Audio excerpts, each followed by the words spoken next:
All right, so we've got this stack of articles and research about forest bathing, and I keep hearing more and more about it, so I'm really curious to dig in. What is Shinrin-yoku all about?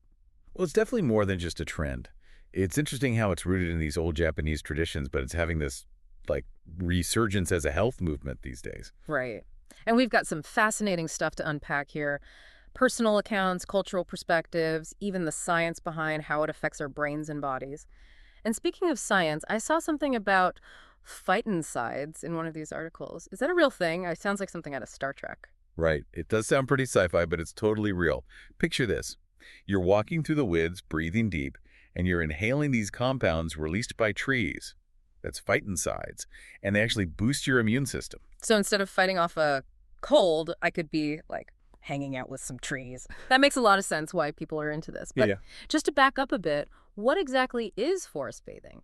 Basically, it's about being present in nature, mindfully. You know how a hike is often about the exercise or reaching a destination? Forest bathing is different. It's about slowing down, really using your senses, Mm. just existing in the forest. So less about how many steps you get and more about experiencing the sights, the sounds, even the smells of nature. Exactly. And studies are finding that this can have some pretty amazing effects on our minds and bodies, which I'm sure we'll get into. Definitely. And I'm curious about this biophilia hypothesis I read about. The idea that humans are hardwired to connect with nature. Is there something to that, or is it just that, nature is nice? It's a question people have been trying to answer for a long time. But the biophilia hypothesis says that because humans evolved in nature, we're naturally drawn to it. It's like in our DNA. So it's not just a preference, but like we actually crave that connection. Interesting.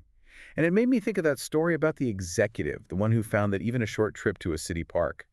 Yeah, she found it really helped her stress levels and helped her focus better at work, which is a great example of how we can get those benefits even without being in a huge forest. That's good to know. On the topic of stress, there's a lot of research about forest bathing being good for you. So, what's actually going on in our bodies when we're surrounded by nature? Cortisol is a big one. That's our main stress hormone. And what they're finding is that even short forest bathing sessions can significantly lower cortisol levels. You don't need a week in the wilderness to see results. So, a quick trip to the park can reset things. That's good to know for those of us who can't always escape to the woods. What about anxiety? Can forest bathing help with that too? There's definitely a growing body of evidence that suggests it can. Studies have shown decreases in anxiety symptoms after forest bathing. And we're not just talking about people saying they feel better. There are actual physiological changes like slower heart rate, lower blood pressure, that kind of thing. Wow, just being in nature can really make a difference. It's amazing. And it's not just stress and anxiety. There's also research about how forest bathing can actually help us think better. Okay, now this is what I want to hear more about. So, like sharper thinking, memory, all of that. It's an area where more research is always good, but the studies that are out there are promising. Improvements in focus, attention span, even creativity after spending time in nature. Trading in that brain fog for some, like, big ideas. Tell me more about these studies. Like, what are they doing out there in the woods? Well, there was one study where participants had to do these creative problem-solving tasks, and the people who had been forest bathing did way better. And it's not just about being near trees, it's about that mindful engagement that lets your mind kind of rest and reset. So, being in nature unlocks a different way of thinking. I like it. But before we all run off to live in the woods, I have to ask, what about those of us who live in cities? Are we out of luck? Not at all. Not at all. I mean, remember that executive we were talking about earlier? Even just that little bit of time in that city park seemed to really help her.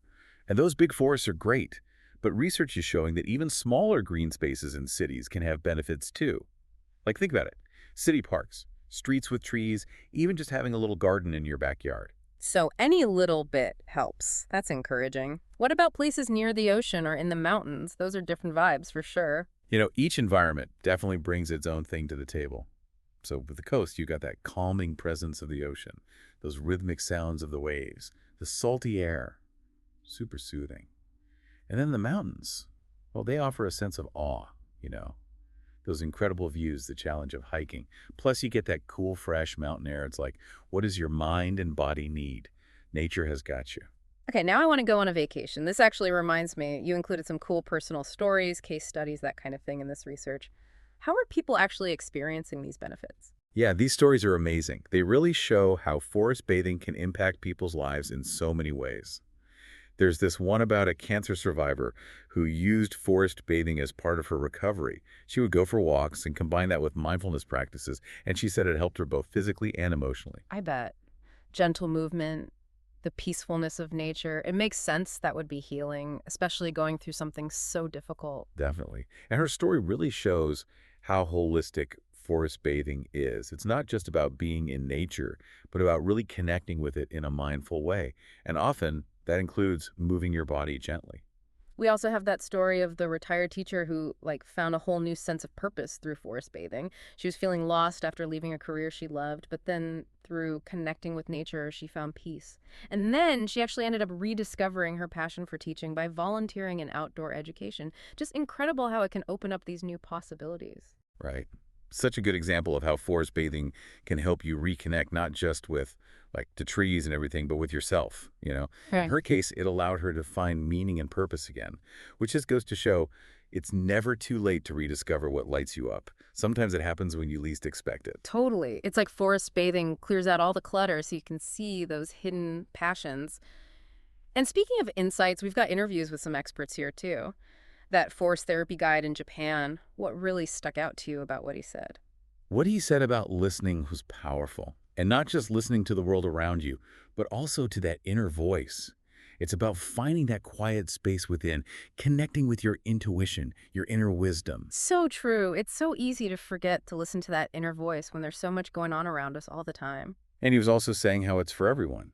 You don't have to go to some far-off forest, a nearby park, a street with trees, even your backyard. It can all be that point of connection.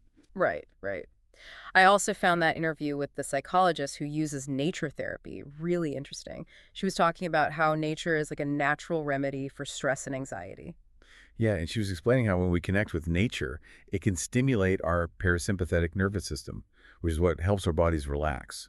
So it's like hitting the reset button on stress, shifting from fight or flight to a calmer, more balanced state. It's not just in our heads then. There's a real physical change happening.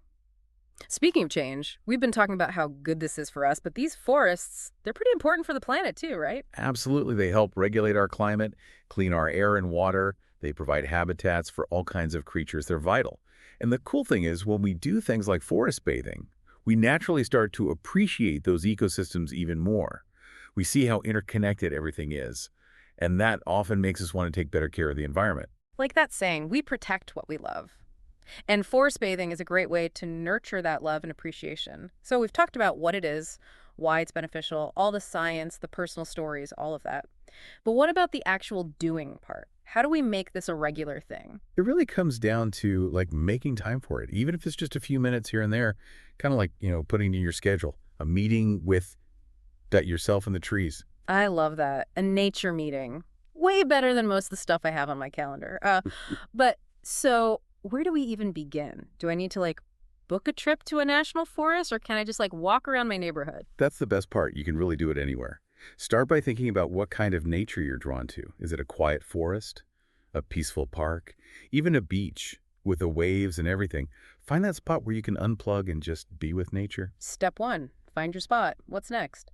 Should I pack a bag of mindfulness stuff or something? The best tools are the ones you already have, your senses. Leave the phone behind, all the to-do lists and work stress, and just be present. Walk slowly, take deep breaths, and pay attention to everything around you.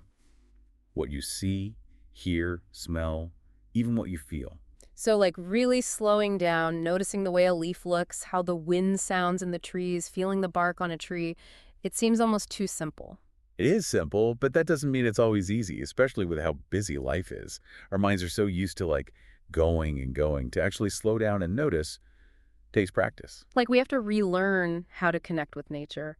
Are there any specific techniques or exercises that can help? Because I don't know, just being present seems kind of hard to do sometimes. Well, for sure. Deep breathing, gratitude meditations, even some light stretching can really enhance the experience.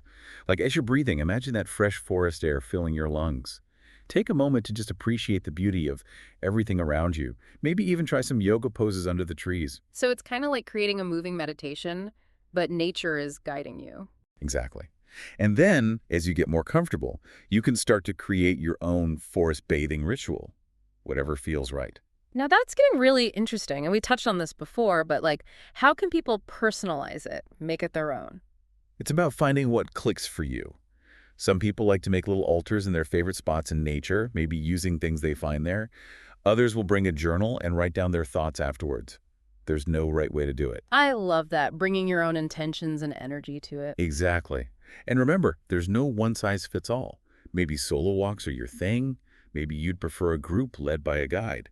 Try it out, see what feels right for you. Well, this has been a really eye-opening deep dive. You've definitely given us a lot to think about, and I think I need to take a trip to the park now. Even just a few minutes a day can make a difference. Find those little ways to connect with nature in your everyday life. Great advice. So as we wrap up, I'm thinking about something. We've talked about our senses, sight, smell, touch, sound.